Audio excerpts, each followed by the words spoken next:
काजोल जी, आपका अभिनंदन है। Thank you. तो एक फेलो देवगन के साथ बात करके कैसा लग रहा है? पहले तो पूछ लिया था कि रिश्ते में है या नहीं है, तो मुझे बहुत सीधे सीधे बता दिया था कि नहीं, रिश्ते में नहीं है।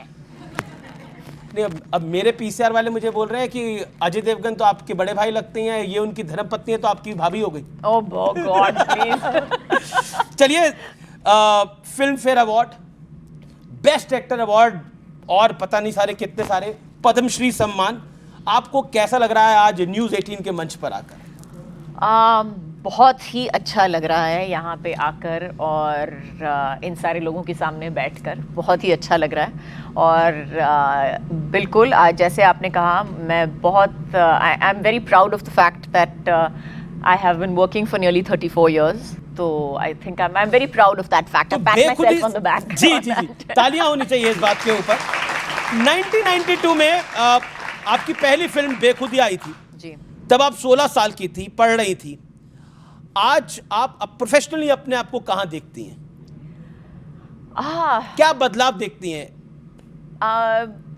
आई थिंक एक उस वक्त लगता था कि पता नहीं मैं लास्ट करूंगी या नहीं इंडस्ट्री में। उस वक्त लगता था कि ये तुक्का है, लग गया, पता नहीं दूसरी फिल्म करूंगी या नहीं करूंगी, या शायद कुछ और करूंगी ज़िंदगी में। लेकिन अभी कह सकती हूँ after 33 years that movie making suits me. Movie making suits you. क्या आपको लगता है कि क्या वाकई आपकी पहली फिल्म 1992 में आई थी, या कोई राज की बात है जिसको आप यहाँ पर डिस्क्लोज करना चाहती हैं? क्योंकि हमने भी थोड़ी रिसर्च करी है, 1983 में भी एक फिल्म आई थी जिसमें आप चाइल्ड आर्टिस्ट थी। जी, उसका मतलब है कि 40 और साल हो गए उसको ऐड और वो कौन सी फिल्म थी, याद है आपको? मेरे डैडी की एक फिल्म थी कराटे। हमारे, हाँ, कराटे जी। तो उन्होंने उस वक्त जूनियर आर्टिस्ट नहीं रखे थे पीछे, और हम सब बच्चों को बोल दिया था कि अभी तुम लोग सब जूनियर आर्टिस्ट हो। मुझे ना वो खांचे जो है वो खाली लग रहे हैं, तो वो खांचों को फिल करने के लिए आप सबको भाग के वहां पे बैठना फिल्मी करियर तो तभी से शुरू हो गया था ना, 1983 से। हाँ, आई गेस। जी, बाजीगर एक टर्न अराउंड फिल्म थी जी। 1993 में आई, और वहां पर वो एक फिल्म आई जिसमें शाहरुख खान थे, आप थे, और फिर ये ब्लॉकबस्टर जोड़ी बन गई। जब वो फिल्म रिलीज हुई और जब आपने शाहरुख खान को पहली बार देखा, आपको लगा था ये शाहरुख खान यहाँ पहुंच जाएगा और हमारी जोड़ी ब्लॉकबस्टर बन जाएगी? पहला इंप्रेशन क्या था शाहरुख खान का? पहला इंप्रेशन तो था कि मतलब पहला impression actually 1st of January को मिले थे जी। तो 1st of January को आई थिंक शाहरुख को पसंद है कि पहली जनवरी को ही like to shoot on the 1st of January because he was like अगर मैं पहली जनवरी को काम करूंगा तो मैं पूरे साल काम करूंगा। तो ऑफ कोर्स मेरी तो दूसरी पिक्चर थी। I was 17 and a half at that time. I wasn't even 18 years old at that time. तो और I was not a party person or anything like that. So I was wide awake at 11:30 in the morning with 2 cups of coffee और और मेरी आवाज़, जैसे कहते हैं मुझे माइक की ज़रूरत नहीं है, अब मेरी आवाज़ मतलब दूर दूर देश तक पहुंच गई है बगैर माइक के। तो मैं आराम से बोले जा रही हूँ and I'm talking to everybody. I'm talking in Hindi, in English, in Marathi.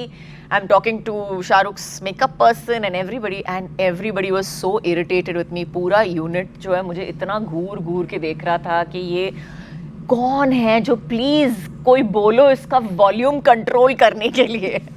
I was like, hi guys, तो क्या हो रहा है, मजे हो रहे हैं, ये हो रहा है, वो हो रहा है। तो शाहरुख खान को देख के आपको लगा कि ये एक्टर बन सकता है? Yes, please. नहीं, मेरी इतनी हिम्मत उस वक्त भी नहीं थी ये बोलने की। Of course मैंने उनका काम देखा था फौजी में, तो I knew for a fact that he was a very very accomplished actor. Yes, and of course बात करना जब शुरू कर दिया उन्होंने तो लगा कि oh God, we are going to be good friends because I think we talk as much as each other. So तो इस दोस्ती का राज क्या है? I don't think कोई राज है, ऐसा कोई राज नहीं होता। दोस्ती के कोई राज होते तो मुझे बता दो। I don't think दोस्तों के कोई राज होते हैं। ये बॉन्ड क्या है? I think बॉन्ड यही है कि हमने बहुत सारी पिक्चरें की है बहुत अलग स्टेज पे, और so I did a film with him when I was 18 and then again when I was 20 and then again when I was 21, then again when I was 24 and then again when I was 30. So it's just आप एक होता है कि आप पूरी जिंदगी जो almost एक हर जिंदगी के हर मोड़ पे मैंने उनके साथ एक पिक्चर जरूर की है जी। लेकिन चलिए मैं सवाल को बदल देता हूँ, केमिस्ट्री का राज क्या है? ये अगर सवाल पूछना था तो ये पहले ही पूछना चाहिए था ना, इतना लंबा चौड़ा ठान के। You know honestly Shahrukh I think puts it very well. I think Shahrukh ने सबसे बेहतरीन जवाब दिया है इस एक शब्द पे, केमिस्ट्री जिसे कहते हैं। तो उसने बोला मैं इतना अच्छा एक्टर हूँ कि मेरे सामने कोई भी हो, मेरे सामने एक जानवर भी रखोगे तो मैं जानवर को भी आई विल कन्विंस यू कि मैं इस जानवर से मतलब पूरी तरह से मतलब दिल से प्यार करता हूँ। और I would like to believe that we are friends also and I would like to believe that we are very good actors as well. नहीं यू आर, और वो शाहरुख खान भी सुपरस्टार है, लेजेंड है। दिलवाले दुल्हनिया ले जाएंगे कि सिमरन और आज की न्यू जनरेशन एक्ट्रेस में फ़र्क क्या है? क्योंकि तब उतना सोशल मीडिया सपोर्ट नहीं होता था, उतना सोशल मीडिया नहीं होता था, उस तरह के रिसोर्सेज भी नहीं होते थे जी। तो जब आप उस तरह की प्रॉब्लम्स भी नहीं हुआ करती थी। तो उस तरह का आई थिंक कहीं ना कहीं एक लॉन्जेविटी है वो बढ़ गई है इस सोशल मीडिया की वजह से या एक्सपोजर की वजह से, आप जो whatever you would like to call it. उस वक्त इतना प्रेशर नहीं हुआ करता था कि you know you could do whatever you wanted, like they say whoever was born in the 90s, जो भी है आपने जो करना है कर लिया, प्रूफ तो नहीं है जो भी करना है हमको जो भी करना था हमने कर लिया, but there's no proof, it's just my word against yours ji. so I think today's generation of actors are very lucky, क्योंकि आज के जनरेशन में अगर आप चाहो तो सिर्फ आप एक एक्टर नहीं हो सकते, आप सब कुछ हो सकते हो। आप एक एक्टर भी हो सकते हो, you can have a business, you can be a talk show host, you can be 100 different things and it's पहले 90s में था कि अगर आप एक एक्टर बन गए और अगर आप फेल हो गए उस वक्त, so you are failed for life, आप जिंदगी में और कुछ नहीं बन सकते थे। That was it. That would ये आपकी छाप रह जाती थी कि आप जिंदगी में बस यही किया है, आपने बस एक पिक्चर की थी और वो फिल्म फ्लॉप हो गई और उसके बाद आप कुछ नहीं कर पाए। तो ये डिफरेंस आपको लगता है? बिल्कुल, बहुत बहुत बड़ा डिफरेंस है जी। और सुना है आपने DDLJ में बड़ा परेशान किया था लोगों को वहां पर? मैंने? हाँ, शूटिंग के दौरान। मैंने? जी। I am an angel. अब मेरे पास है। सही है कि नहीं है? फिर प्रूफ है? हाँ मेरे पास प्रूफ नहीं है आपके नहीं प्रूफ है मेरे पास।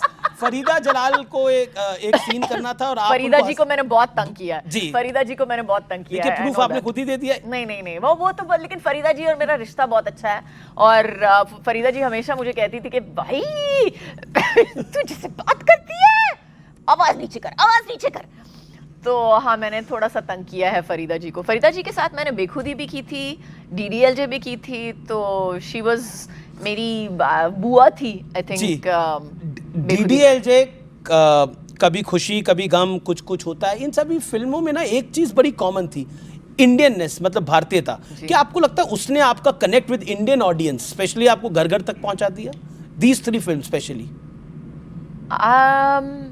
यस, और मैं ये भी कहूंगी कि ये बहुत अच्छी पिक्चरें थी, ये बहुत अच्छी पिक्चरें थी और उस वक्त की अच्छी पिक्चरें थी। अच्छी पिक्चरों को तो आपने बनाया ना अच्छी एक्टिंग करके। Thank you so much. And they did very very well. बहुत सारी पिक्चरें ऐसी भी निकली थी जो उस वक्त काम नहीं की, जो हिट नहीं हुई थी, तो they were also good films but they didn't do well, so they're not remembered till today. Dilwale Dulhania ले जाएंगे और कुछ कुछ होता है बॉलीवुड का टर्न अराउंड फिल्म्स थी ये दोनों, बॉलीवुड के लिए एक टर्न अराउंड फिल्म्स थी जिसने एक जनरेशन को बदला।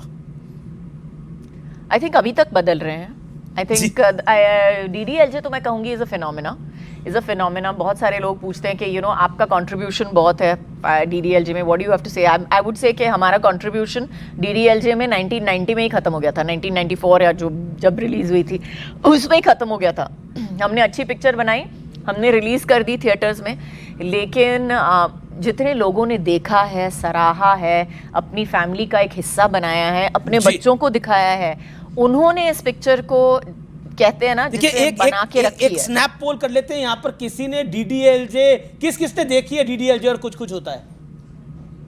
सबने ऑलमोस्ट 95% पीपल यंग ये जनरेशन। कौन है इंसान जिसने ब्लैक शर्ट पहनी है और बोल बैठा हुआ है बगैर हाथ ऊपर किए हुए है? कौन? ये हाथ ऊपर ही करा हुआ है, ये हाथ ऊपर करा हुआ है, आपने गिराया हुआ हाथ देखिए नहीं देखिए? गिराया हुआ है, गिरा हुआ इंसान है।